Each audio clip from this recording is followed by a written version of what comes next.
যাচ্ছিস? আমি বাড়ি যাচ্ছি প্রীতমের দিদির বিয়ে। দেরি হয়ে গেছে, প্রীতম প্রচুর রেগে গেছে। দেখো কি হয়। চলো।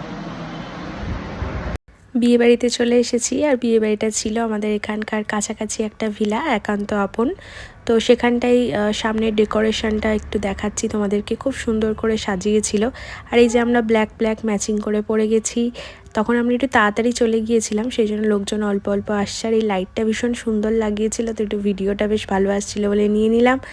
আর আমরা যেখানে যাব খাবার দাবার তো আগে থাকবেই। এখানে আমাদের স্টলে ছিল চিলি বেবি কর্ন আর চিকেন পকোড়া।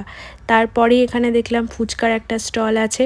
সব কিছুই একটু একটু করে ট্রাই করতে হবে, আর কেমন হয়েছে সেটা তো রিভিউ দিতেই হবে। ভালোই বানিয়েছিল সব কিছু। আর শুভ একটু ফুচকাটা খাচ্ছে। তারপরে চলে গেলাম পাপড়ি চাটের কাউন্টারে। পাপড়ি চাটটা বেশ সুন্দর করে বানাচ্ছিল দেখলাম।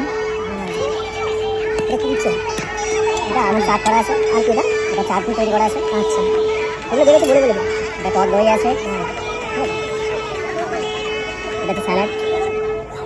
এত রকম স্যালাড, কত রকম স্যালাড এখানে? অনেক রকম আছে, 8 রকম মিক্সিং আছে।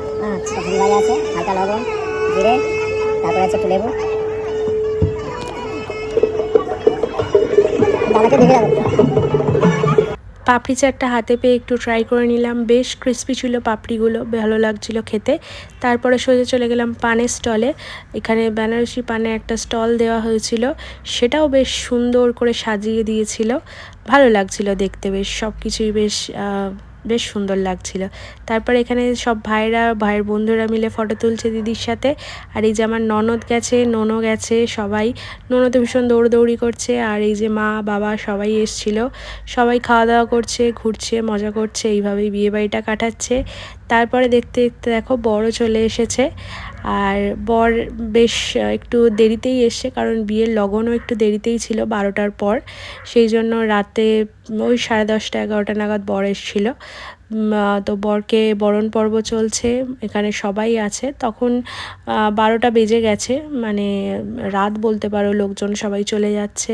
আর এখানে বিয়ের রিচুয়ালস তো যেরকম হয় সেরকম সব কিছুই হচ্ছে, বিয়ের রিচুয়ালসগুলো। তারপরে বিয়ে সম্পন্ন হয়ে গেছে। আর তারপরে আমরা 3টের পরে আমরা খেতে বসেছি। তখন তো আর কিছু খাওয়াই যায় না, তাও ট্রাই করতে হবে। এখানে ফিশ ফ্রাই ছিল, তারপরে এখানে নান ছিল, সাথে ছিল চানা পানির। তারপরে চলে এসছে ফ্রায়েড রাইস, পাবদা কালিয়া।